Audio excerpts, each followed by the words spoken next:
about the very real danger of region-wide escalation and his urging to all parties for maximum restraint.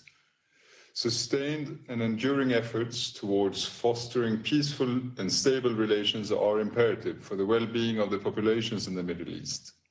This has long been evident in the case of Yemen and is a rightful demand that the Yemeni people deserve. We also meet just as the holy month of Ramadan has come to an end.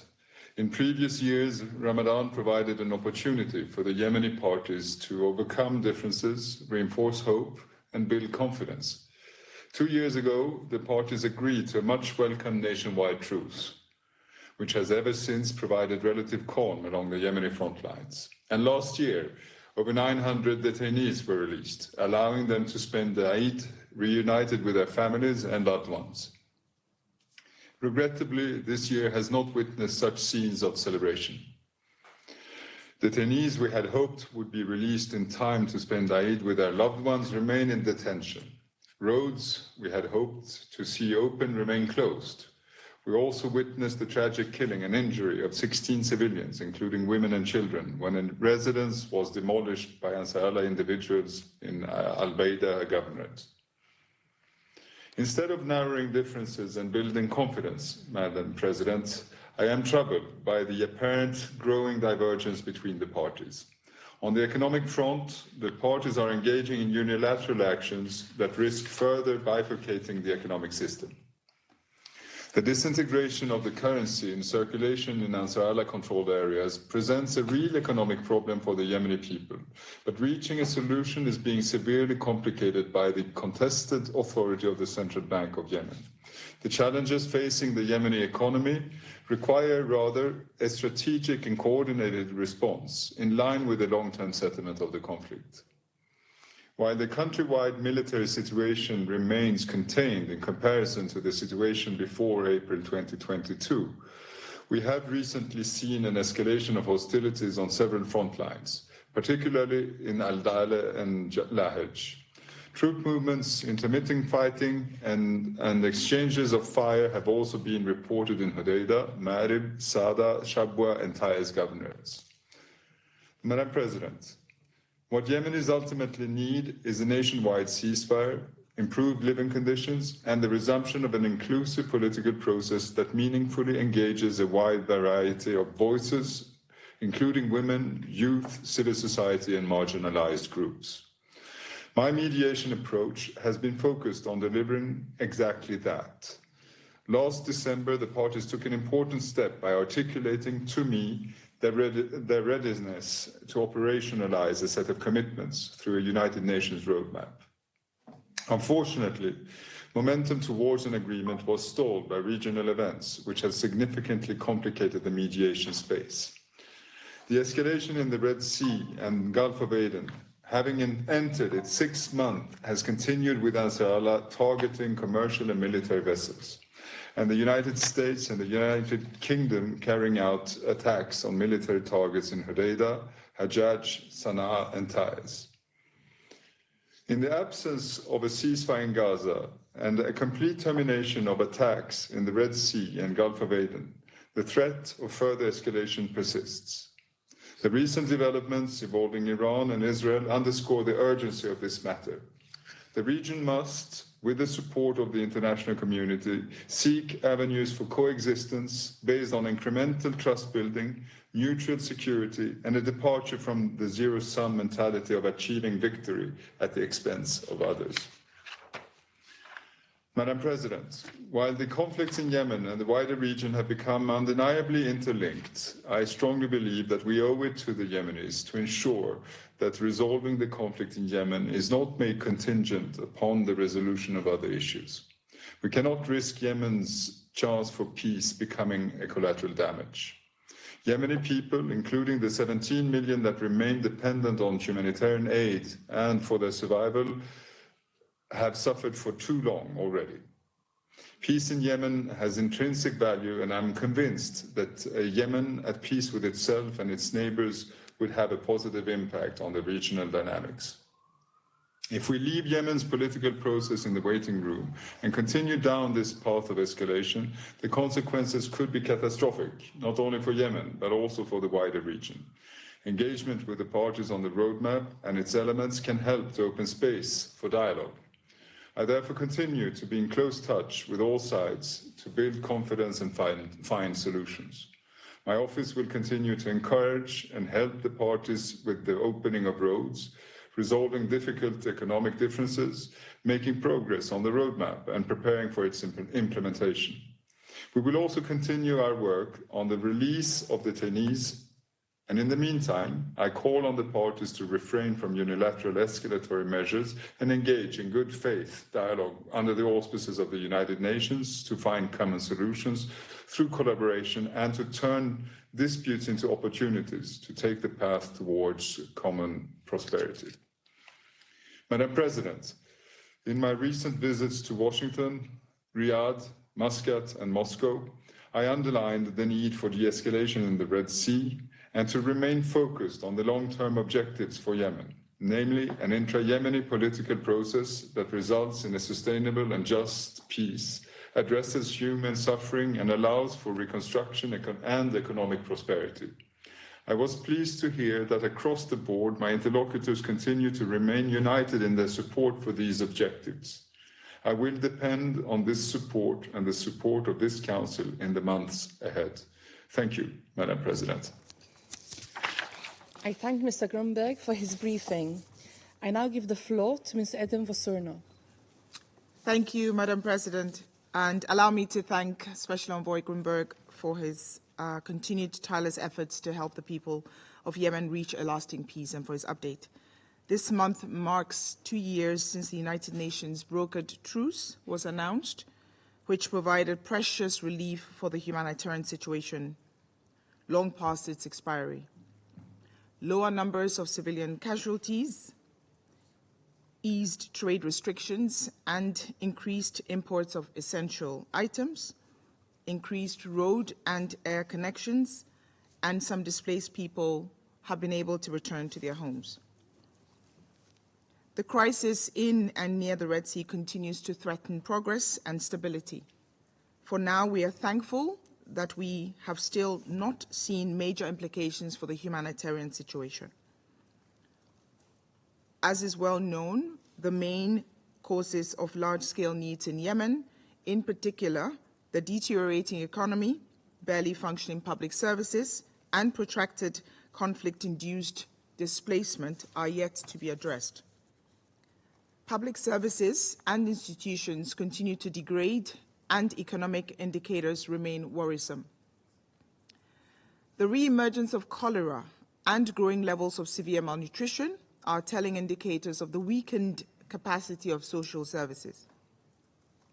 Almost 1 in every 2 children under 5 are stunted, more than double the global average, 49% compared to 21.3%. The most vulnerable people, including women and girls, marginalized groups such as the Muhammadin, internally displaced people, migrants, asylum seekers and refugees, and persons with disabilities still depend on humanitarian assistance to survive. And as we have often briefed the Council, humanitarians continue to operate in a very difficult environment.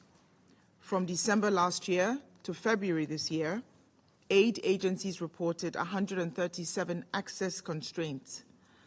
The majority were interference in humanitarian programming and movement restrictions in areas controlled by the Houthi de facto authorities, in particular for Yemeni women aid workers.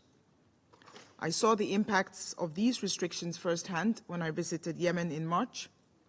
Intergovernorate movements of our Yemeni female colleagues were denied in Houthi-controlled areas in the absence of a male guardian, limiting our engagement with women and girls. In areas controlled by the government of Yemen, insecurity and fragmented administrative requirements, including the approval of sub-agreements, continue to delay our response. And lastly, we continue to struggle with a concerning deficit in funding for the 2024 humanitarian appeal, despite extensive work by the humanitarian community to prioritize the response and reduce the appeal from $4.3 billion in 2023 to $2.7 billion in 2024. The appeal is only 10% funded as we enter the second quarter of the year. Madam President, members of the Council, as we have previously briefed, the Council, the humanitarian community in Yemen, is transforming our response to adapt to the shifting realities in Yemen. This transformation is taking place in different ways. Please allow me to outline a few. We are promoting a locally driven response and more sustainable solutions for the people of Yemen, in close collaboration with our development partners and affected communities. We are reviewing the way we operate in Yemen to ensure we remain fit for purpose and able to meet emerging challenges. We are working to further improve targeting to better direct assistance to those in need. The United Nations World Food Programme's ongoing retargeting efforts, which I will discuss in more detail shortly, are indeed a critical first step. We are redoubling our efforts to ensure a principled and measured approach to humanitarian action and expand operational space, and actively advocating against politicization of our work. And we are pursuing more structured engagement with all parties and seeking systemic solutions to persisting challenges. Madam President, I would like to provide more detail about two particular issues that are most urgent to the humanitarian community today. One of them is cholera, and the other is food and nutrition insecurity. Since October last year, we have been seeing an alarming resurgence of cholera across the country. The last outbreak was in 2019.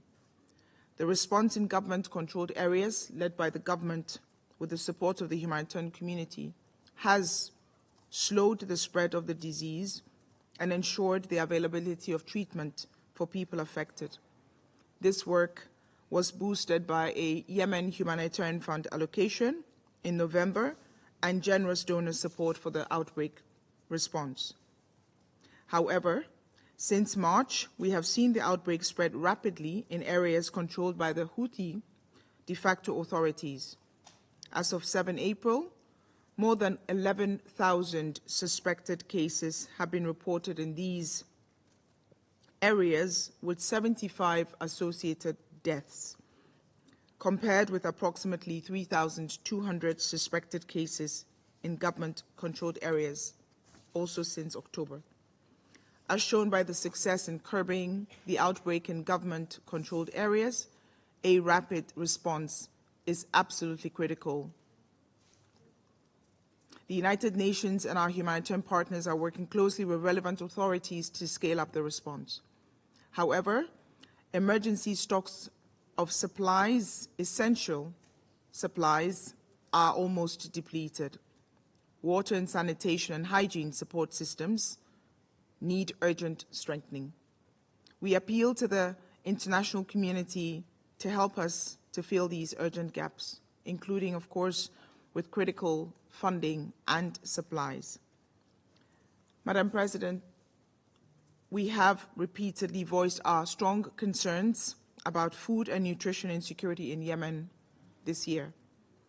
Ramadan and Eid festivities have seen some small, temporary, but welcome relief with zakat, Islamic charity obligations, remittances, and community-led mechanisms, providing more people with access to essential items and the ability to purchase food in the markets.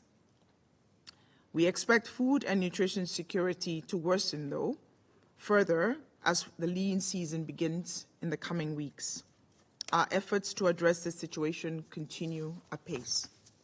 The World Food Programme's pilot retargeting exercise is now underway in Houthi-controlled areas, and we expect to see positive results by the end of the month. Until food assistance starts flowing, The humanitarian country team and its partners are doing what they can to mitigate the most severe impacts of the pause in general food distribution and protect the most vulnerable. Nutrition interventions will be scaled up in 34 districts, assessed to be the worst affected, with the support of a $6 million allocation from the Yemen Humanitarian Fund. NGOs will distribute pre-positioned nutrition supplies in these districts. The needs, however, remain tremendous, and the United Nations and its partners require significantly more to keep hunger at bay. Madam President, distinguished members of the Council, Yemen needs three things today. One, we must keep front of mind how easily progress achieved since the truce could be lost, and how much more there is to do in a complex operating environment. I urge the Security Council to redouble its efforts to secure lasting peace and stability in Yemen. Two, with food and malnutrition rates rising and the cholera outbreak quickly worsening, we must be able to act quickly to minimize suffering and prevent further deterioration of conditions. The active, united support of Council members is crucial to create an enabling environment to help us carry out this work. And finally, I urge Council members to do what they can to provide urgently needed funding to aid the program in Yemen, to ensure the well-being of millions of Yemeni and support the steps the humanitarian community is taking to improve the effectiveness of our response. In closing, allow me also to warmly wish Eid Mubarak to all those who celebrate in Yemen and around the world today. I thank you. I thank Ms. Wasserna for her briefing. I now give the floor to Ms. Wamid Shakir.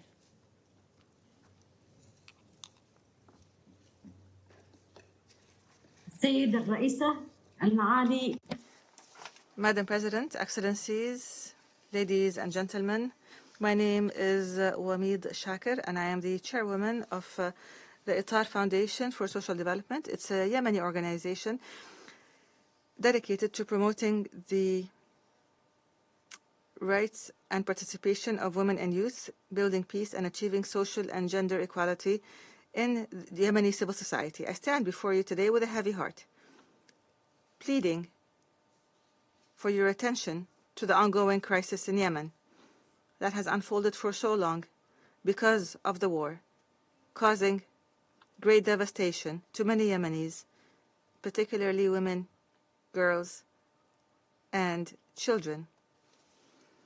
I would like to focus on three main points today. First, the gendered impact of the humanitarian and economic crisis and its impact on children as well. Second, the impacts of climate change, particularly on women, girls, and boys. And third, the role of civil society, including women's rights and women-led organizations, and the importance of their full, equal, and meaningful participation in the peace and political process.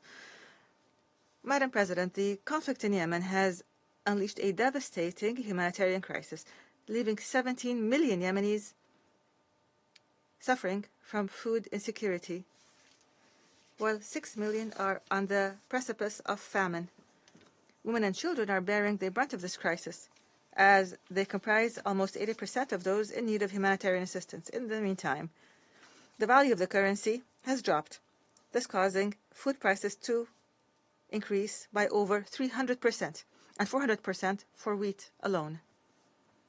Today, more than half of households in Yemen cannot afford daily necessities. Matters are made worse because of power outages, water scarcity, and unpaid wages. The economic collapse disproportionately burdens Yemeni women. Soaring food prices and dwindling resources are forcing women to skip meals or sell their belongings. Malnutrition threatens over 2.7 million pregnant and breastfeeding women. The stalled peace talks and the ongoing fighting are further worsening the situation.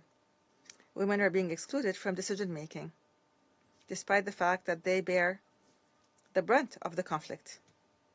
Yet, they still have no voice in ending it.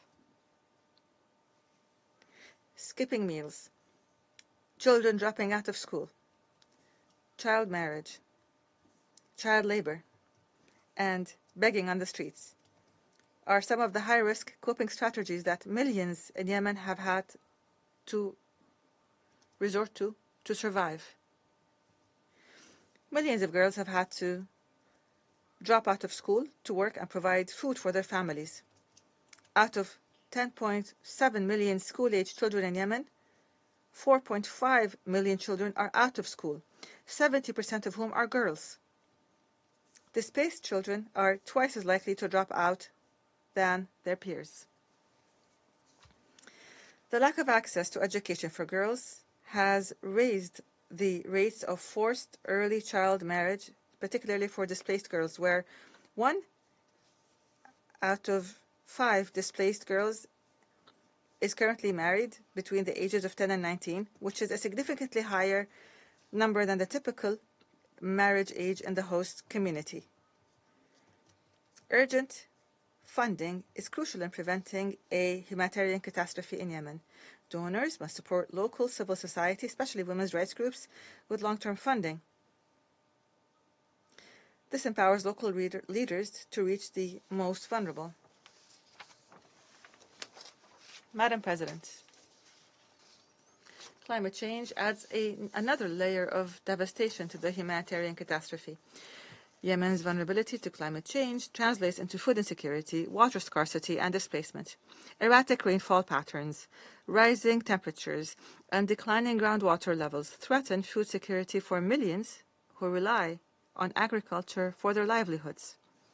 A third of Yemen's groundwater and surface water is on the verge of depletion. Water wells are reaching depths of over 700 meters. All of this disproportionately affects women and girls who play a crucial role in food production and household water collection and management. Moreover, women own less than 1% of farming land and thus water, and this hinders their ability to adapt to climate change and access resources. In 2023, climate change affected over 300,000 people in Yemen, most of whom are IDPs who had fled conflict areas and then lost their shelters, income, and any form of livelihood.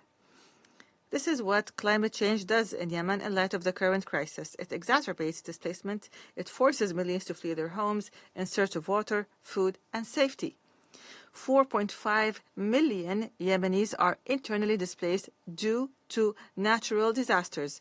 Women and girls are affected more than others by climate change, violence, and disease. At the ITAR Foundation, we have recently worked with 460 internally displaced women who informed us that sewage overflow, swamps, heavy rainfall, flooding, and industrial pollution, especially from oil companies, are the most frequent issues and problems in their areas. Communities, especially women, are forced to adopt negative coping mechanisms to survive, such as reducing spending on health needs, being forcibly displaced to safer places, and resorting to borrowing. These women said that their 3 highest aspirations were shelter, more sustainable services, and a lasting peace. Despite the devastating effects, authorities do not consider climate change a priority. Mitigating the effects of climate change requires long-term development programs. It requires abundant funding and specialized expertise, all of which are almost entirely absent and impossible to achieve in the shadow of the conflict and political fragility of the country. Although existing climate change adaptation plans do recognize the need for civil society and local community engagement, they lack gender and youth-responsive implementation mechanisms. It is imperative that policies, strategies, and projects to address climate change reflect the needs, expertise, and aspirations of women and girls. Madam President, women play a critical role in peace building and social cohesion, yet their voices are missing from the decision-making table. The negotiating parties have a dismal record when it comes to women's inclusion. Alarmingly, the representation of women is declining at all levels, and their participation in the peace process remains negligible. Women are underrepresented in the political entities of the government and political parties, as well as those engaged in the conflict at regional and global levels. Women's leadership within civil society organizations is also low, and they face difficulties in accessing funding and capacity building. Civil society, especially women's rights and women-led organizations, are the backbone of Yemeni humanitarian peace and development efforts. They provide essential humanitarian assistance. They advocate for just and inclusive peace and empower women and youth. However, their space is shrinking by the day. The ongoing conflict and restrictions of movement and the sharp decline in funding further undermine their crucial contributions. Therefore, it is crucial to prioritize gender equality and local women's leadership in humanitarian development and peace-building efforts. Madam President, Yemeni men and women desperately need a lasting peace that protects their human rights. Renewed efforts towards peace building are crucial, with civil society and women's rights organizations at the forefront. This can pave the way for a secure future for all Yemenis. Therefore, I urge the Security Council to do the following. Call on all parties to respect and protect the human rights of all Yemeni men and women in accordance with international law. Hold United Nations member states to account for upholding principles and rights-based frameworks around women, peace and security, and youth peace and security, contributing to inclusive peace processes that guarantee the full, equal, and meaningful participation of all Yemenis, including women and youth. Urge donors to fund a humanitarian response plan urgently and fully in Yemen with direct, flexible, and multi-year funding to women's rights and women-led organizations. Urge all parties to the conflict to take concrete steps to address the ongoing economic crisis, alleviate poverty, and preserve the dignity of the Yemeni people. Urge the parties in Yemen to lift all restrictions on the movement of Yemeni women and female workers in humanitarian and peace-building areas. This includes facilitating the work of local and international organizations. Urge all parties to the conflict in Yemen to address the climate crisis, including by enhancing good governance, building institutional capacity, and empowering civil society participation. I thank you. I thank Ms. Shaki for her briefing. I now give the floor to those council members who wish to make statements. I give the floor to the representative of United Kingdom. Thank you, President. And let me start by thanking Special Envoy Grunberg and Director Wasunu for your briefings. And I'm also grateful to Ms. Shakir for highlighting the connections between climate, peace and security, as well as the stark humanitarian situation. As you said, and we've heard, Yemen faces stark environmental challenges on top of the ongoing conflict. And addressing these environmental challenges now, as part of any discussion for peace, will be critical to Yemen's future sustainability. We also share Director Wasunu and Ms. Shakir's concerns about the humanitarian situation in Yemen, and in particular the access constraints preventing women aid workers from delivering vital assistance. We reiterate our call for all parties to facilitate unhindered access for humanitarian workers and welcome OCHA's proposals for adaptive measures, which Ms. Wasunu has just outlined. The UK has given over $1.2 billion in humanitarian aid since the crisis started. We gave $110 million last year, and we expect to increase our contribution this year. We also continue to support fully the ongoing efforts of the Special Envoy Hans Grundberg to progress a roadmap towards UN-led Yemeni dialogue. As we've said before, an inclusive political settlement is the only way to bring sustainable peace and long-term stability to Yemen and address the worsening humanitarian crisis. President, we unequivocally condemn the Iranian strikes against Israel over the weekend, which have done nothing to advance prospects for peace in Gaza. The UK has long been clear about Iran's unacceptable role in destabilising the region, including their role in supporting the Houthis in Yemen. We understand the Houthis contributed to this latest attack. Their reckless actions continue to risk seriously undermining efforts to bring peace to the Yemeni people. The Houthis continue to risk further escalation with their ongoing attacks against shipping in the Red Sea. This Council has been clear. In its adoption of UNSCR 2722 on the 10th of January, that we condemn Houthi attacks. They threaten innocent lives, endanger aid delivery to Yemen and the region. We also reaffirm our condemnation of the attack on a home in Radar last month by the Houthis.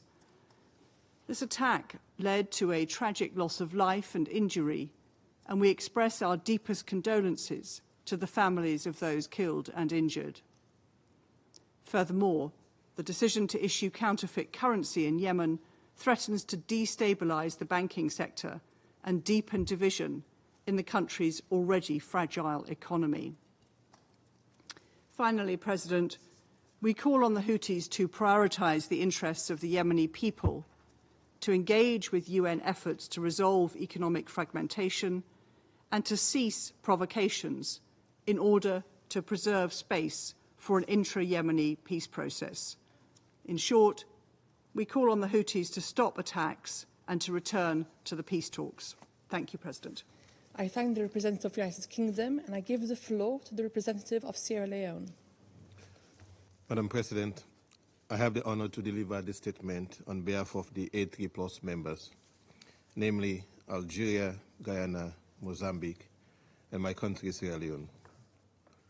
We thank Special Envoy Hans Grundberg and Director Idem Wosono for their briefings. We also thank Ms. Wamne Sakir for the information provided. The A3+ reiterates its support for the resumption of a Yemeni-led and Yemeni-owned peace process based on the agreed references for political settlement. The attainment of an inclusive nationwide ceasefire is thus an imperative for the peace process to thrive. This is a priority that must be pursued. In this vein, sustained initiatives and the mutual exchange of prisoners, for instance, can rekindle efforts to build confidence and leverage the parties to honor their commitment to the peace process. We are of the view that the Special Envoy's vision for a bottom-up approach in canvassing much-needed support from the relevant stakeholders will serve as a linchpin in the mediation efforts. The facilitating role of the Kingdom of Saudi Arabia, the Sultanate of Oman, and the active involvement of the parties, civil society, women's group, and the youth are crucial to achieving this aspiration.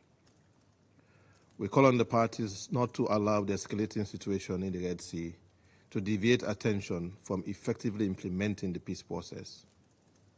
We urge the Houthis to resume their engagement and to participate constructively in the ongoing efforts led by the Special Envoy and other regional and international initiatives to successfully implement the peace process. Concrete gains made by the government and the Houthis, such as the opening of roads in the Taiz Governorate, are key to cementing future collaborations.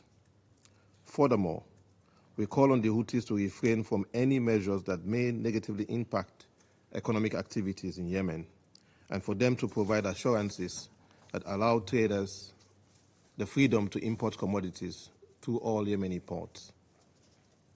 Facilitating free movement of goods would significantly contribute to mitigate the humanitarian crisis and allow the government to adequately fulfill its duties for the benefit of all Yemeni people, including through the payment of salaries. Madam President, Yemen is faced with a dire humanitarian situation with increased food insecurity and malnutrition. In government-controlled areas, the number of people receiving aid and the size of food rations have reduced. However, humanitarian needs remain widespread. According to the World Food Programme, 18.6 million Yemenis would need humanitarian assistance in 2024, and 17 million people are food insecure. The WFP estimates that it will need 2.9 billion in 2024 to meet those needs. We therefore welcome the CRF allocation of 7 million last month to bridge the WFP funding gap and tackle urgent food security and malnutrition challenges in Yemen. The A3 Plus therefore calls on the international community, the non-traditional donors such as philanthropic organizations, to scale up funding to support the effort of the WFP to cover the remaining 100 million funding gap so that the organization could resume and sustain food distribution across Yemen. We also call for the establishment of sustainable financing programs that will stimulate economic growth and support small and medium-sized enterprises, including through enhanced support for women-owned businesses and facilitate trade between the North and South, such as women-led microcredit schemes. Madam President, the A3 Plus members are appalled by the attack against civilians and the destruction of residential homes in Rada, in the Al-Bayada Governorate during the holy month of Ramadan that resulted in 12 deaths and 35 injuries. The A3 Plus calls for the cessation of the Houthis' military attack in different areas in Yemen, including the attacks on commercial and merchant vessels in the Red Sea and the Gulf of Aden. The A3 Plus further calls for assurances for the safety of ships that are carrying humanitarian aid and foodstuffs to Yemen ports to alleviate the humanitarian crisis faced by the people of Yemen. The A3 Plus stresses the need to address the root causes of the conflict and calls all concerned actors to exercise maximum restraint and for them to prioritize political and diplomatic means over military options to resolve the conflict to ensure lasting peace in Yemen and the region. In conclusion, Madam President, it is imperative to avoid a regional spillover of the Gaza conflict and to de-escalate tensions in the wider region of the Middle East, including in Yemen. We call on all relevant stakeholders to build on efforts for an immediate and permanent ceasefire in Gaza. The people of Yemen deserve a united country that is in peace and thriving economically. I thank you. I thank the representative of Sierra Leone, and I give the floor to the representative of Slovenia. Thank you very much, President. Thank you, and thanks also to today's briefers, Special Envoy Grunberg, Executive Director for SORNO, and Ms. Shakir. I also note the presence of the Yemeni ambassador today with us. President, I begin by once again stating Slovenia's commitment to long-term peace in Yemen and our support to the ongoing UN efforts to that end. The vision of the Special Envoy for the ceasefire and the roadmap leading to an inclusive political process in Yemen is the best possible chance for achieving peace after 9 long years of war. We must not lose sight of the ultimate aim. We call on all parties to engage constructively with the Special Envoys and to prioritize de-escalation and dialogue at a very fragile time for Yemen and the region in the turmoil of the catastrophe unfolding in Gaza. We reiterate our support to the internationally recognized government of Yemen and congratulate His Excellency Zindani on his appointment as Foreign Minister. We furthermore emphasize the importance of an effective and united Presidential Leadership Council. All parties must actively prepare for an intra-Yemeni political process, which we hope can commence in the very near future. The process in which women will fully, equally, and meaningfully participate. And we once again clearly call for the immediate cessation of Houthis' attack, which have continued in the Red Sea and which undermine peace efforts as demanded in Resolution 2722. The attacks reported against civilian homes in Al-Bayada Governorate in recent weeks are also deeply shocking and should fully be investigated. President, we have heard today that humanitarian needs in Yemen remain alarmingly high. While Ramadan brought some respite, food insecurity and malnutrition have surged in recent months, posing a real threat to the lives and well-being of millions of Yemenis, particularly women and children. Ensuring that humanitarian aid is available and accessible is the foremost priority. We welcome the commencing of a pilot retargeting exercise by the World Food Programme and hope that it will be possible to resume broader food distribution soon. We reiterate our strong support to the work of OCHA and agencies on the ground, as well as for UNWIM, which is crucial in ensuring Yemenis have access to the food they so desperately need. Meeting Yemen's humanitarian needs is a necessary first step that has to be followed by long-term sustainable solutions underpinned by lasting peace. President, our civil society briefer today has made abundantly clear that climate change is exacerbating an already dire humanitarian situation, affecting the availability of critical resources for Yemenis, displacing them time and time again, and driving local-level tensions and conflict.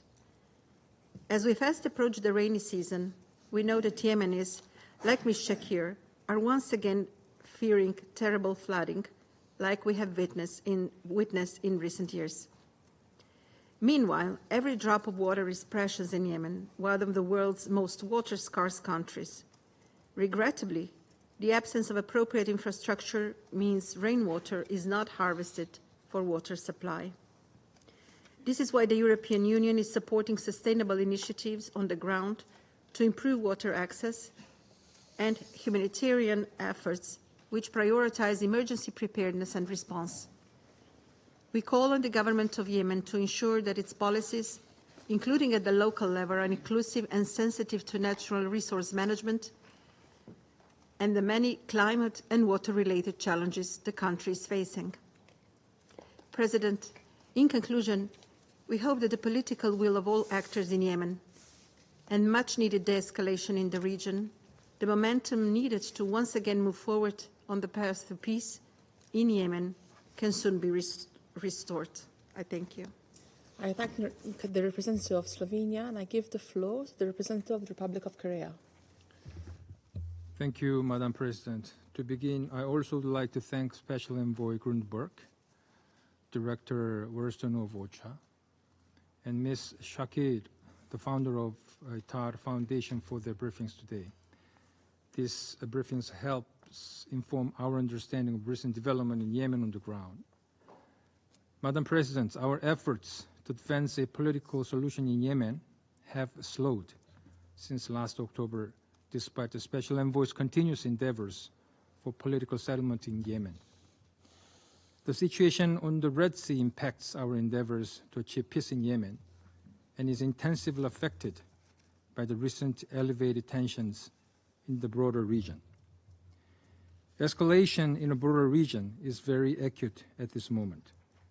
Regrettably, the Houthis are aggravating the tension further beyond the Red Sea.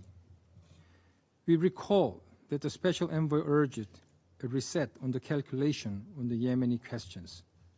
But again, regrettably, there has been no major change in Yemen over the last month. While progress has stalled, as briefer said, civilians continue to suffer due to ongoing security and an economic crisis, in addition to environmental issues recently.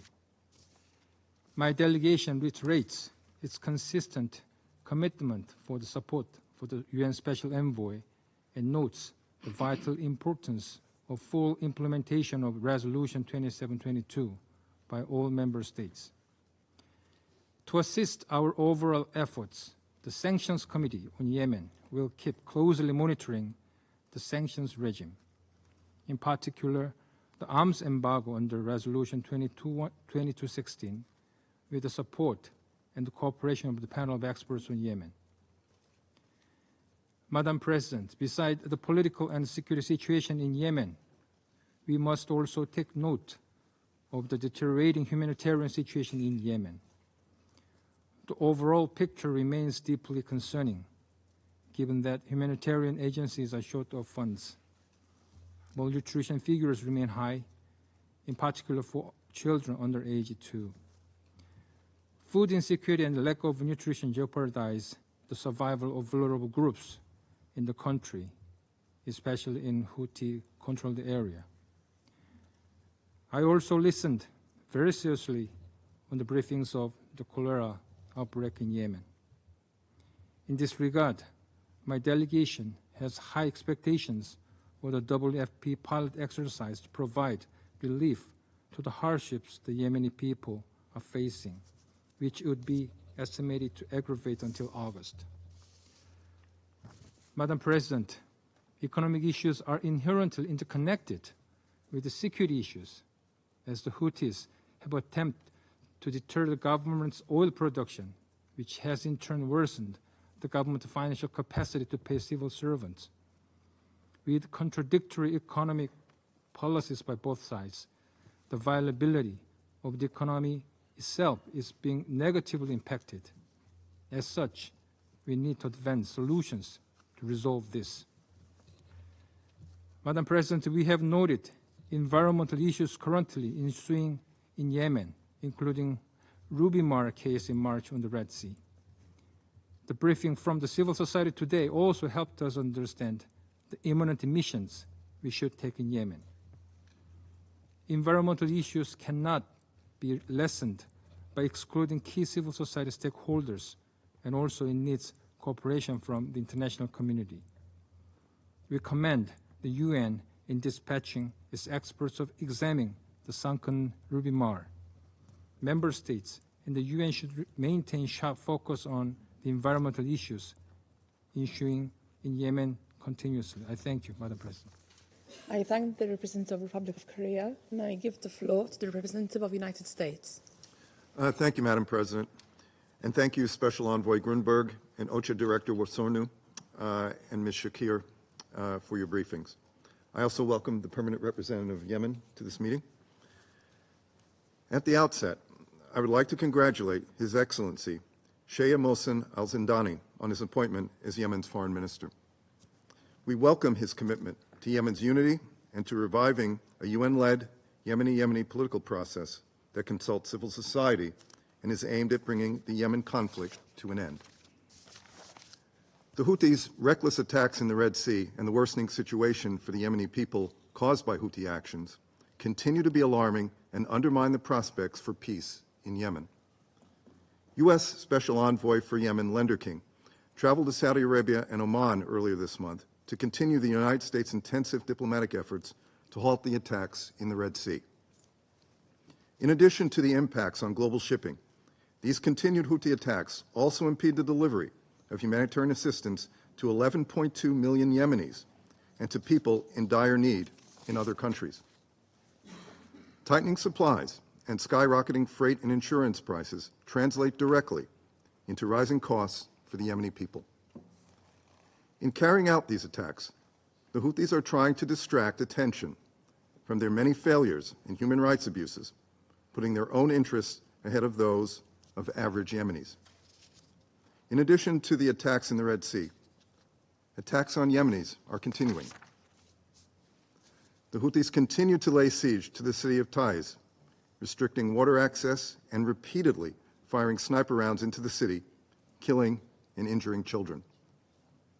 We were disturbed by clashes last month in the capital after Houthi forces reportedly forced worshippers at a mosque to listen to their televised propaganda instead of traditional prayers. We were also disturbed by reports that the so-called Houthi courts sentenced 9 people to death earlier this year on dubious charges of sodomy, with punishments including crucifixion and stoning. The group's ongoing, cruel detention of members of vulnerable religious minority communities is unacceptable. Colleagues, the grim reality is that the Houthis are not only willing to condemn millions of men, women, and children in Yemen to hunger to advance their Iran-backed agenda, but they are also willing to use violence and terror for control. We must continue our efforts to demand the Houthis cease their attacks consistent with Resolution 2722. We must also do more to underscore the Council's concern regarding the Iranian origin of weapons used by the Houthis and the ongoing violations of the arms embargo. It is no secret that Iran provides weapons to the Houthis in violation of the UN arms embargo. And so we repeat our call for Iran to stop these illegal weapons transfers and to stop all activities that facilitate the Houthis' reckless attacks. Iran's continuous efforts to foment instability and terror in the region, as demonstrated through this weekend's unprecedented attacks by Iran against the State of Israel, need to be strongly condemned by this Council. Madam President, the United States reiterates its request that the Secretary General's monthly report submitted to the Council in accordance with Resolution 2722 include information regarding the types of weapons used in each incident and, where appropriate, the likely origin of these weapons. Ongoing violations should not be tolerated. Member States should identify and designate violators for sanctions, and the Security Council should strengthen existing mechanisms and authorities to address escalating violence in the Red Sea. We look forward to continued discussions about the ways to strengthen UNVIM's capacity to inspect vessels bound for Houthi-controlled ports to ensure compliance with the arms embargo and prevent the import of weapons. We also look forward to the Yemen Panel of Experts' upcoming report and hope to address their findings and recommendations in a future meeting. Despite these regional and domestic challenges, we continue to believe that negotiations toward an inclusive Yemeni peace process under UN auspices ultimately remain the best path to stability, one that we hope could lead to a durable end to the conflict while addressing Yemeni calls for justice, accountability, and redress for human rights abuses and violations. Thank you, Madam President. I thank the representative of the United States, and I now give the floor to the representative of Switzerland. Merci, Madame la Présidente. Thank you, Madam President. I would like to thank Special Envoy Hans Grunberg and OCHA Director of Operations and Advocacy, Edem Vasornu, for their briefings. And I also wish to welcome Madam Varmid Shakir and to applaud her resolute commitment to the Yemeni people. Madam President, on the 26th of March last, some 60 civil society organizations reminded us through a statement that 4 out of 5 Yemenis are currently experiencing poverty. This is a situation experienced by Entisar Kara, a 35-year-old woman from Al Sawad in the governorate of Damar. Despite the many obstacles in her daily life, Entisar assures us that she will, and I quote, never stop striving for a better life. Echoing these optimistic words, Switzerland wishes to highlight the following points. Firstly, we call for the preservation of gains made in the peace talks in Yemen. We reaffirm the importance of these talks being brought to a rapid and concrete fruition. The parties must refrain from any actions that could jeopardize the implementation of the roadmap, including financial measures affecting the country's economic health. In this regard, we reaffirm the importance of the exercise of the rights and freedoms of navigation in the Red Sea. We condemn all attacks on merchant vessels. We call for the immediate release of the 25 crew members of the Galaxy Leader. The crimes recently perpetrated in Rada attest to the high price paid by civilians as a consequence of this conflict spiral. Furthermore, we wish to reiterate the appeal we made yesterday in this chamber, namely, the spiraling escalation must stop immediately. All attacks must stop, both in the Red Sea and in Yemen. The region must not sink into an even broader and deadlier conflict at a time when we are facing a catastrophic humanitarian situation in Gaza. De-escalation must be the priority. Secondly, we note with concern that the humanitarian environment in Yemen is becoming ever more complex and dangerous. In this context, we welcome the commitment of UN and humanitarian personnel, including national and locally recruited staff, and we recall that they are protected under IHL. As we have just heard from the High Representative of OCHA, the economic situation in Yemen is having grave repercussions on food security and malnutrition. We cannot stand idly by. Finally, we are concerned by the uptick in cholera cases. We reiterate the importance of investments in sanitation projects. Third, climate change is exacerbating the social and political vulnerabilities already afflicting Yemen. Natural disasters have displaced more than 700,000 people since 2008, thereby increasing tensions around water, food, and basic services in host regions. A recent study from a Yemeni NGO financed by Switzerland has shown that more than half of the people already displaced have had to change shelter because of natural disasters. In addition, stress factors such as droughts and floods continue to intensify with climate change, and they are causing agricultural losses and exacerbating livelihood insecurity. Against this backdrop, we wish to highlight the critical role played by women in alleviating tensions linked to natural resources. The Council should support these efforts within the framework of its mandate and ensure smooth cooperation between the UN entities present in Yemen. Madam President, the picture that has been painted today should encourage us to redouble our efforts. The Yemeni people can count on the full support of Switzerland. Thank you. Of Switzerland, and I now give the floor to the representative of Ecuador. Gracias. Thank you, Madam President. I welcome the information provided by the briefers, and I welcome the permanent representative of Yemen to this meeting. Ecuador remains concerned about the impact which the escalation of hostilities in the Red Sea has on the humanitarian situation in Yemen, considered to be one of the largest global crises. As FAO warned in a recent report, if maritime transportation in the Red Sea continues to be disrupted, the food insecurity situation in Yemen, where 5 million people are already suffering from acute food insecurity, will continue to worsen. In addition to that, we have the impact of climate change and the impact of military operations, which could lead to the destruction of infrastructure, including ports and storage facilities. This will hamper the distribution and the storage of food. Madam President, the conflict in the Red Sea is not only threatens to reverse the limited progress achieved in restoring the livelihoods of Yemenis, but it could also impact the will of the parties to pursue the peace process. While hostilities have remained at relatively low levels, in recent months, clashes and troop movements have been seen in various regions of the country. The parties also continue publicly to threaten a return to war. We cannot wait until an escalation of internal fighting happens. We must show that this Council remains united in supporting the peace process, as well as in coordinating efforts to reduce tensions. For that reason, my country reiterates the need to implement Resolution 2722, whose fundamental pillar is the cessation of attacks against commercial vessels by Houthis.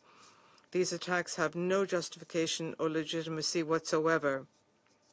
We must also safeguard progress achieved in reaching an agreement, laying the foundation for an end to the conflict, and we must continue to support the mediation efforts of Special Envoy Grunberg, who is facing growing challenges.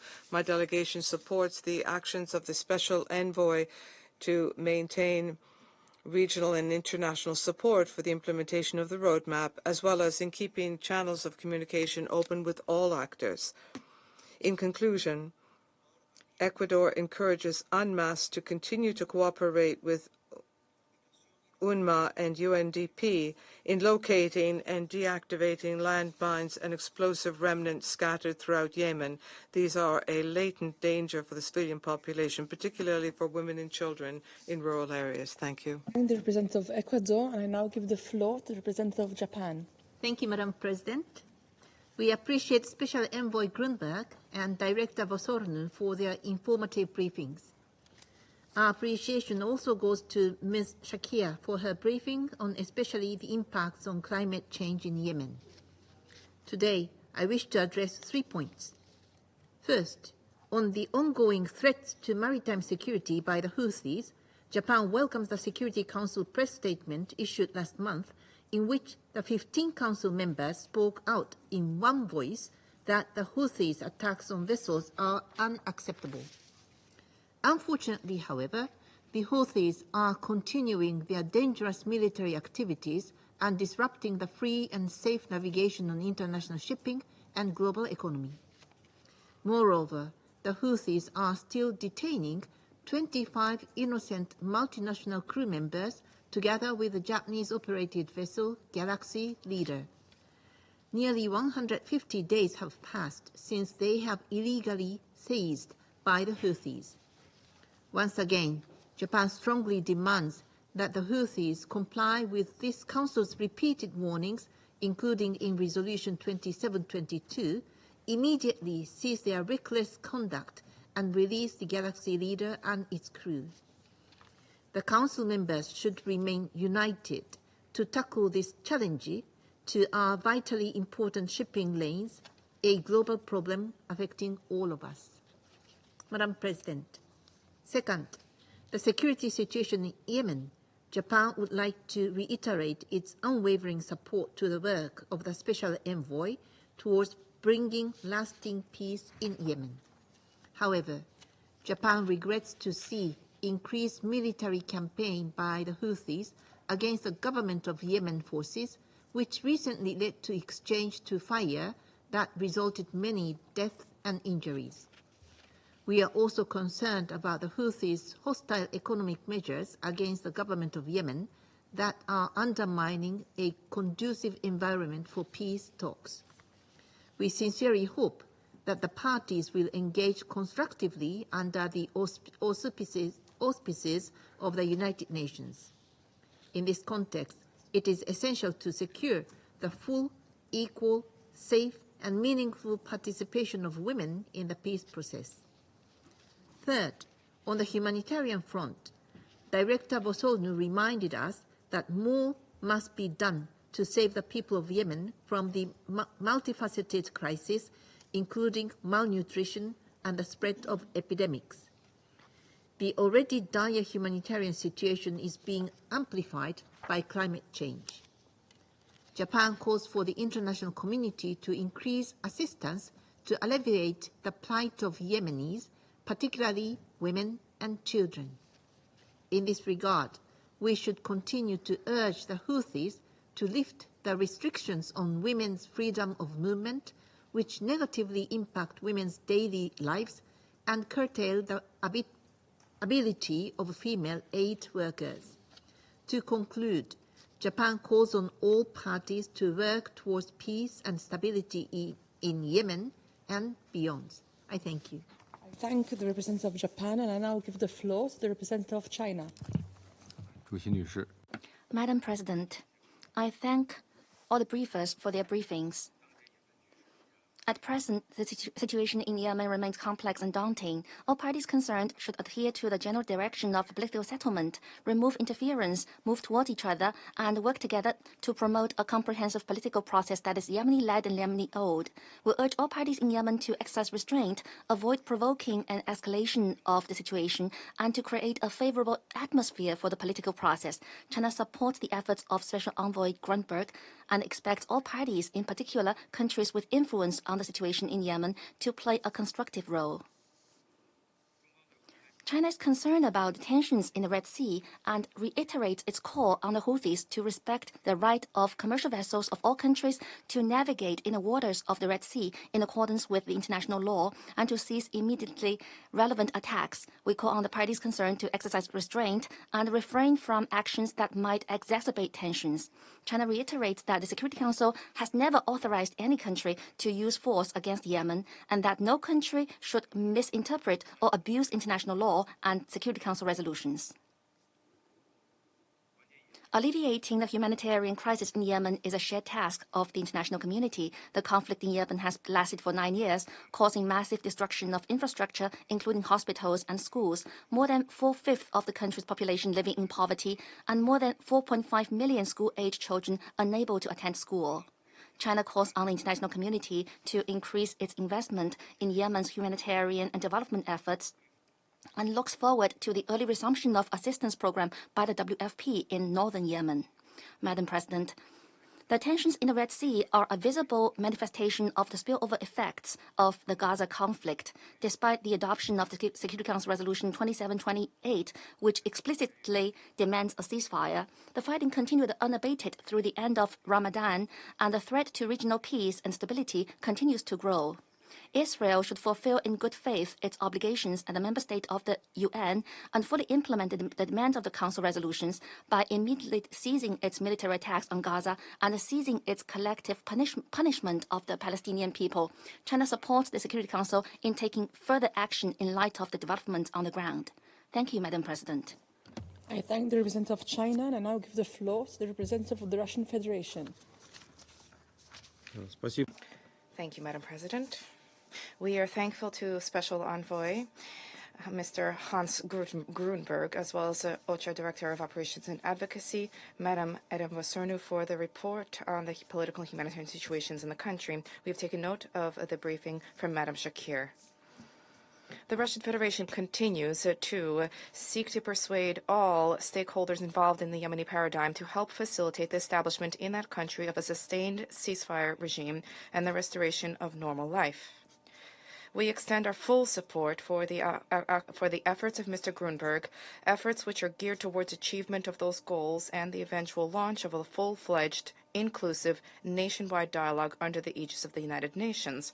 Once again, we draw attention to the need for the renewal of the patently obsolete international legal basis for Yemeni settlement, which clearly no longer reflects realities on the ground. There is a need to urgently address also the deteriorating humanitarian situation in the country. Approximately 18 million Yemeni people need humanitarian assistance. That is nearly half of the country's population.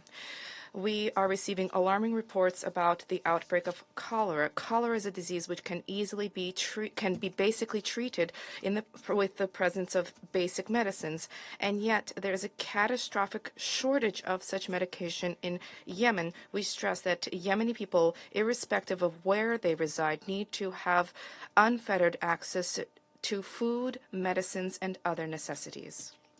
We are also alarmed by the situation in the waters surrounding Yemen. This includes the Red Sea.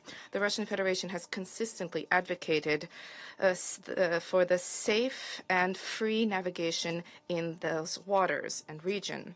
We consistently condemn attacks on civilian vessels which pose threats to their crews and cargo, specifically the attack on the True Confidence, which resulted in the deaths of crew members. We demand the immediate release of Galaxy Leader crew members and the vessel itself.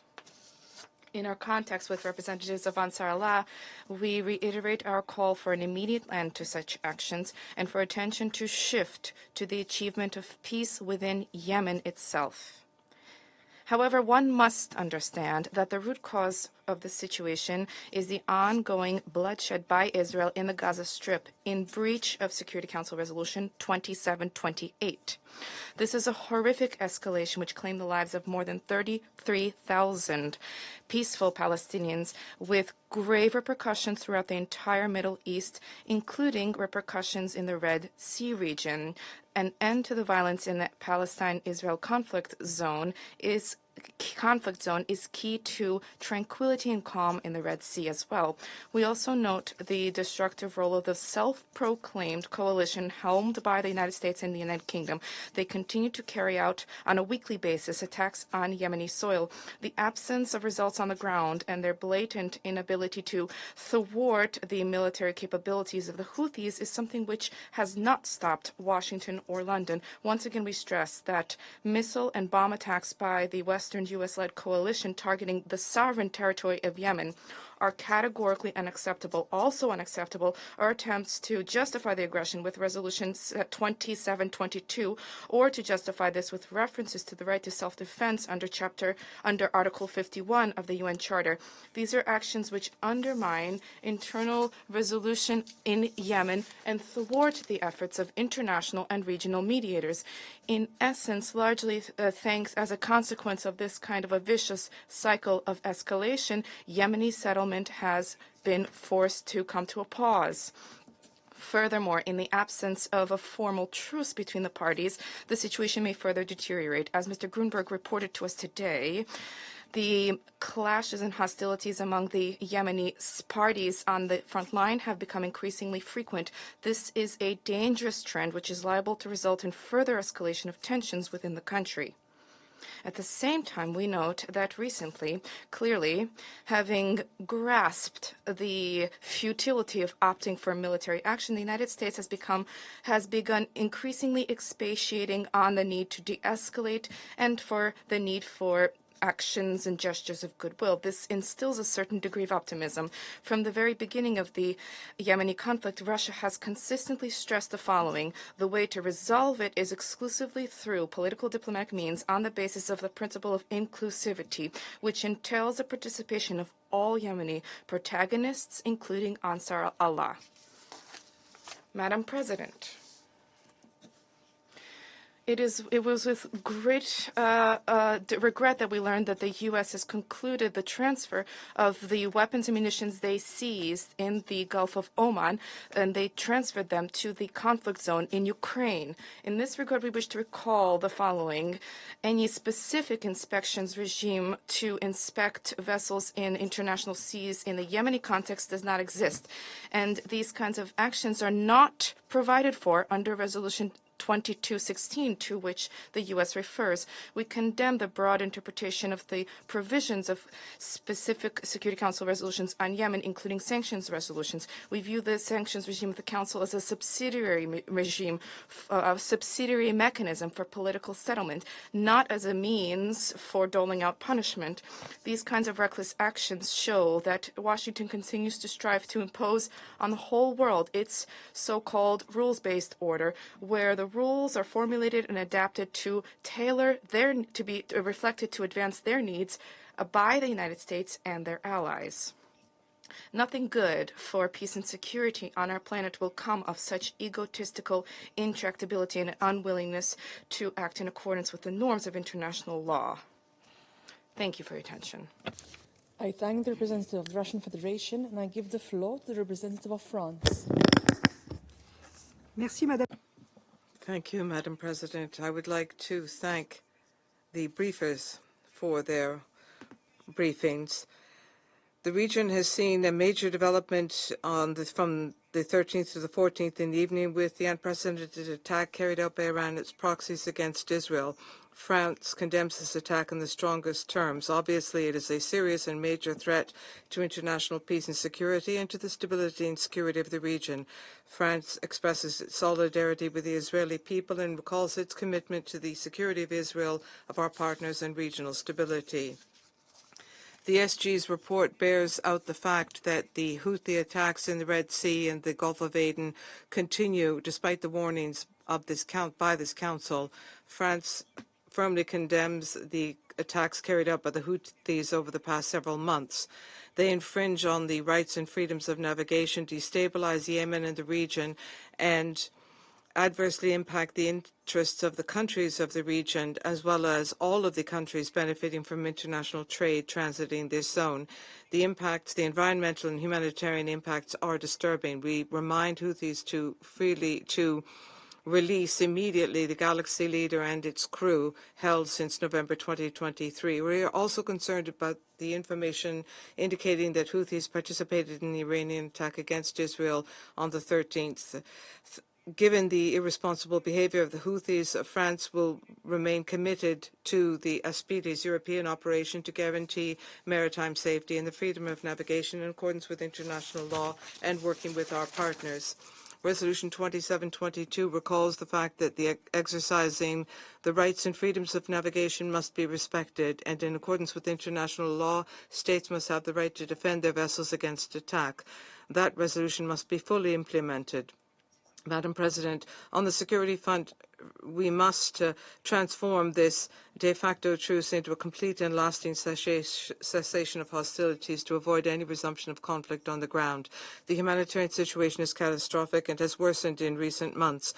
Insecurity in the Red Sea and in the Gulf of Aden has consequences on the cost of humanitarian operations and supplies, and funding is insufficient. It is also essential for the Houthis to cease destabilizing the Yemeni economy and causing an economic war against the government. Their irresponsible attitude has led to the impoverishment of the population, and France also condemns the issuance of counterfeit currency by the Houthis, and we support the Central Bank of Yemen, based in Aden, in its mission to guarantee the stability of the country's financial sector.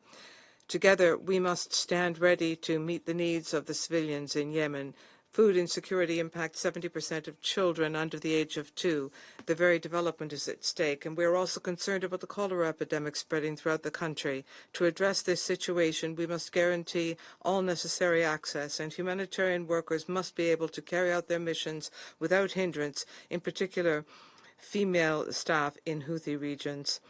Moreover, we express our concern at the increase in arrests and abuses committed by Houthis against the population. We've seen images of the brutal destruction of homes in Rada last month, which led to the death of several inhabitants, including women and children. France supports UN mechanisms for greater stability and security in Yemen, like UNVIM, which is contributing to combating weapons trafficking in the Red Sea. Thanks to the inspections UNVIM carries out, it has created trust and facilitates commercial imports and the provision of humanitarian aid to Yemen. It must be bolstered and better financed. We must also, through concrete action, support the efforts, the government of Yemen's efforts for reform and give it all the means necessary to restore its sovereignty over the country once again. France reiterates its full support for the Special Envoy in his efforts to define and implement an inclusive political roadmap. We call upon the Houthis to cease their attacks and to choose the peace process under the auspices of the Special Envoy. France welcomes the efforts in this regard of Saudi Arabia and Oman, as well as other regional stakeholders. The effective participation of Yemeni women in the political negotiations must be guaranteed. France will continue its efforts in this regard. Thank you. I thank the representative of France. I will now make a statement in my national capacity. I thank Special Envoy Grunberg and OCHA Director Vosurno for their comprehensive briefings, and Ms. Shaki for her strong testimony today. The 9-year conflict in Yemen has created dire humanitarian conditions for Yemeni civilians. More than 17.5 million people face acute food insecurity, with numbers likely to increase in the coming months. Earlier, we were reminded how important it is for the international community to scale up support to the humanitarian response plan, this at a time when this plan remains drastically underfunded. The essential delivery of humanitarian aid continues to be hampered due to humanitarian access impediments. Authorities must lift restrictions on women's freedom of movement. These restrictions exacerbate gender inequality and structural barriers hindering access to education, healthcare, and income for their families. We are concerned for increasing cases of cholera in Yemen and call for rapid, robust response by the international community. Malta is concerned that space for mediation efforts remain constrained due to escalations in the Red Sea and the region. We call on the Houthis to immediately cease all attacks and actions against commercial shipping and abide by their obligations under international law, including full adherence to Resolution 2722. Recent skirmishes in Yemen, including in Laj and Marib, also reflect the tenuous security situation. On the socio-economic front, the decision by the Houthis to issue new currency is concerning. Unilateral decisions that deepen the fragmentation of Yemen's already weakened economy only harms the well-being of Yemenis. We call on parties to de-escalate tensions and prioritize dialogue to find an agreement that will lead to sustainable peace. The establishment of a UN roadmap will be crucial to ensure the implementation of a nationwide ceasefire, an inclusive Yemeni-led and owned political process under UN auspices. Women must be full, equal and meaningful participants in all diplomatic efforts to find peace. And as has been highlighted again today by Ms. Shakir, we must not forget that Yemen is the third country most susceptible to climate-related impacts and one of the least prepared for climate shocks. According to a recent report by the UN Environmental Programme, environmental stresses such as water scarcity, desertification, and extreme weather events are highly intertwined with security concerns.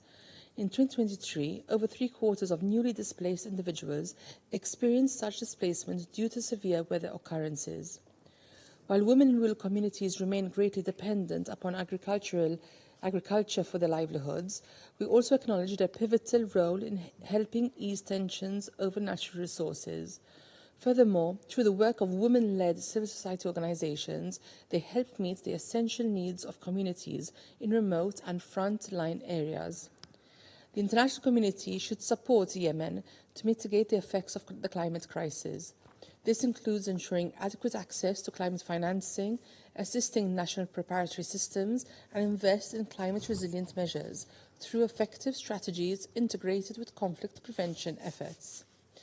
The Security Council needs to recognise this nexus to address the multiple impacts on communities and enhance long-term stability in Yemen.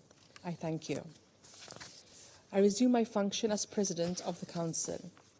I now give the floor to the representative of Yemen.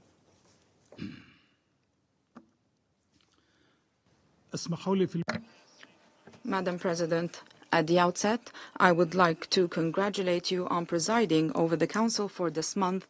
I wish you luck in your endeavors, and I thank your predecessor, the representative of Japan, for their successful presidency during the past month. I would also like to thank Mr. Hans Grunberg and Ms. Adam Wosornu for their briefings, and I thank Ms. Wamid Shakir for her briefing as well. Madam President, a just and permanent peace was and remains the main objective of the Presidential Leadership Council and the Yemeni government. Building peace in Yemen is a Yemeni, regional, and international imperative on our path to restore state institutions that would guarantee rights, liberties, justice, and equal citizenship that would make Yemen and the Yemeni people more safe and secure and strengthen their regional and international presence. Restoring state institutions is a main priority and the ultimate goal of any efforts to reach a political settlement without discrimination or exclusion. We need to build a brighter future for the Yemeni people. The Yemeni government once again expresses its openness and welcomes all initiatives and good offices to achieve a comprehensive and sustainable peace based on the national, regional, and international agreed-upon terms of reference of the political settlement, namely the GCC initiative and its implementation mechanism, and the outcomes of the Comprehensive National Dialogue Conference, as well as Security Council resolutions, namely Resolution 2216, which represents a roadmap to address the Yemeni crisis. My government also reaffirms that it supports all regional and international efforts, as well as the efforts of the UN Special Envoy to put an end to this conflict and achieve peace in Yemen. The Yemeni government remains committed to the choice of peace, and we welcomed the truce announcement, and we also welcomed its extension and the widening of its humanitarian benefits to the Yemeni people in the areas under the control of the Houthi militias. We also welcomed the number of measures and arrangements to build trust, which would lead to a proposed roadmap so that we can resume a comprehensive political process and a transitional period towards building peace and state institutions that are democratic and meet the aspirations of the Yemeni people. Despite these efforts of mediation from our brethren in the Kingdom of Saudi Arabia and the Sultanate of Oman, however, although we were nearing the signature of a roadmap, the terrorist Houthi militias, as usual, decided to shirk their responsibilities towards peace. They chose to undermine the political process with a destructive and dangerous escalation in the Red Sea under the pretense of assisting the Palestinian people in Gaza. However, time has shown the falsehood of these allegations. These militias destroying homes and killing their residents, these militias laying siege to cities, looting property, terrorizing women and children, killing and kidnapping civilians. These militias could never support just causes.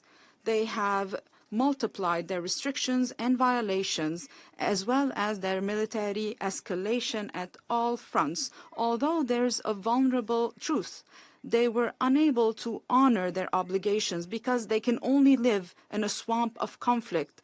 Their project is a project of war and destruction. They are not for peace. They cannot live in peace with society. History has shown this time and again. In this regard, I would like to commend the good offices of our brethren in the Kingdom of Saudi Arabia to address the Yemeni crisis, achieve peace, and alleviate the humanitarian suffering of the Yemeni people. The terrorist Houthi militias continue with their violations and grave crimes against the Yemeni people, the latest of which razing the homes of innocent civilians to the ground in the Rada city in Al-Baida Governorate, killing the residents of these homes. This crime resulted in the killing and injuring of around 35 civilians, mostly women and children. They have killed 9 members of one household. This heinous crime took place during the holy month of Ramadan. This is not an isolated act. This is a part of a long series of brutal crimes committed by these Iranian-backed terrorist militias. This crime is a clear example of how these militias, although they claim that they support the Palestinian people in Gaza, but at the same time, on a daily basis, they perpetrate acts of terrorism, murder, and violations against the Yemeni people. They continue to impose an unjust siege on the city of Ta'az. This has caused endless suffering and humanitarian crises for over 4 million people in this city. They have shirked their responsibilities when it comes to opening roads. They continue to adopt a policy of starvation and collective punishment. They also continue to target cities, villages, and residential areas, as well as the homes of citizens. They've used sniper fire to target innocent civilians, including women and children. They've perpetrated dozens of crimes. They've planted mines that claimed the lives of thousands of civilians. This in blatant violation of the calls of the international community and this council to put an end to this war, to resume the political process and alleviate the suffering of the Yemeni people. The Yemeni government condemns in the strongest terms the crimes of the terrorist Houthi militias. We reaffirm that these crimes have no statute of limitations. We remain committed to restoring state institutions, to imposing security, stability, and to end these terrorist practices against the steadfast Yemeni people. Madam President, the terrorist Houthi militias continue to target oil tankers and commercial vessels in the Red Sea. This shows the disregard of these militias to the environmental impact of any oil spill on the economic and agricultural sectors, the fish, the maritime environment, and biodiversity in Yemen and coastal countries. In this regard, we call on providing the necessary support in order to confront the potential negative impact of the drowning of the Rubimar vessel. We need concerted regional and international efforts to deal with these environmental challenges threatening Yemen and the region so that we can prevent any pollution that would directly threaten the maritime environment in the Red Sea. Houthi militias continue to escalate in the Red Sea so that they could shirk their responsibility towards peace, to implement the agendas and plans of the Iranian regime in Yemen and the region, to destabilize the region and the world. Once again, we warn against the flow of Iranian weapons to the terrorist Houthi militias in a blatant violation of Security Council resolutions, notably resolutions 2216 and 2140. This could lead to prolonging the conflict in Yemen and worsening of the humanitarian crisis. We have warned early on and on more than one occasion, and before this Council, as well as in the statements of His Excellency Dr. Rishad Al-Alaimi, the President of the Presidential Leadership Council before the General Assembly, we warned against these plans aimed at undermining security and stability in Yemen and the region, and aimed at targeting the safety of international maritime shipping and the free flow of international trade. These attacks in the Red Sea are to implement these plans, and they were going to occur whether or not there was a brutal Israeli aggression against the Gaza Strip. Madam President, the government of Yemen today is adopting the principles of transparency and accountability. We are implementing a number of economic and financial reforms in order to confront the economic and humanitarian challenges as a result of the Houthi militias' war and their escalation and their targeting of vital oil facilities. They have also targeted oil export ports. This has prevented the Yemeni government from re-exporting oil for over a year and a half. This has prevented the Yemeni people from enjoying this important economic resource. This has impacted our state budget and prevented us from paying salaries. It has also increased pressure on the exchange rate of our local currency and has resulted in a number of economic and humanitarian challenges. The Houthi militias are adopting a policy of starvation, and they are launching a systemic economic war against the Yemeni people. We call once again on the international community to support us to confront these challenges and to find means to re-export oil so that we can honor our obligations under these difficult and exceptional conditions. We look forward to the support of the international community to confront these economic and humanitarian challenges to alleviate the suffering of the Yemeni people. We thank our brethren from the Kingdom of Saudi Arabia and the United Arab Emirates for their support, which greatly contributed to confronting the deficit in our state budget and in overcoming a number of financial difficulties. As part of their economic war against the Yemeni people, the Houthi militias escalated once again against the Yemeni government and the Yemeni people. They have issued a forged currency and imposed its use instead of the official currency in areas under its control, in a blatant violation of all financial and banking laws and norms. We warn against the impact of this irresponsible escalation, for this would lead to confusion and complexion in transactions with citizens and financial institutions inside and outside of Yemen. This would also lead to further division in our Yemeni economy. It will undermine the safety of our banking sector, and it will not serve the cause of peace. My country renews its commitment to cooperating and advancing our partnership and coordination with all UN and relief agencies operating in Yemen. It is important for UN agencies to move their headquarters to the temporary capital of Aden so that they do not remain under the extortion and terrorism of Houthi militias, and so that they could reach all Yemeni areas without any discrimination. Once again, we reaffirm the need to send humanitarian support funds to the Yemeni Central Bank. This step will contribute to national economy recovery efforts and preserve the value of our currency and improve the living conditions of our citizens. Madam President, we have painted a grim picture of the current humanitarian situation in Yemen. We need more support from the international community to alleviate the suffering of the Yemeni people.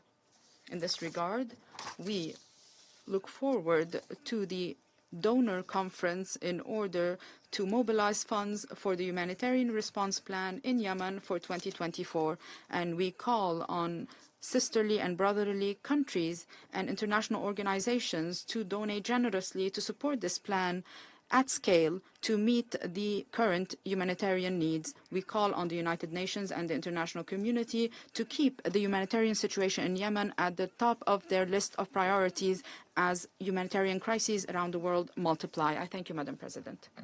I thank the representative of Yemen for their statement. There are no more names inscribed on the list of speakers. I now invite Council members to informal consultations to continue our discussion on the subject. The meeting is adjourned.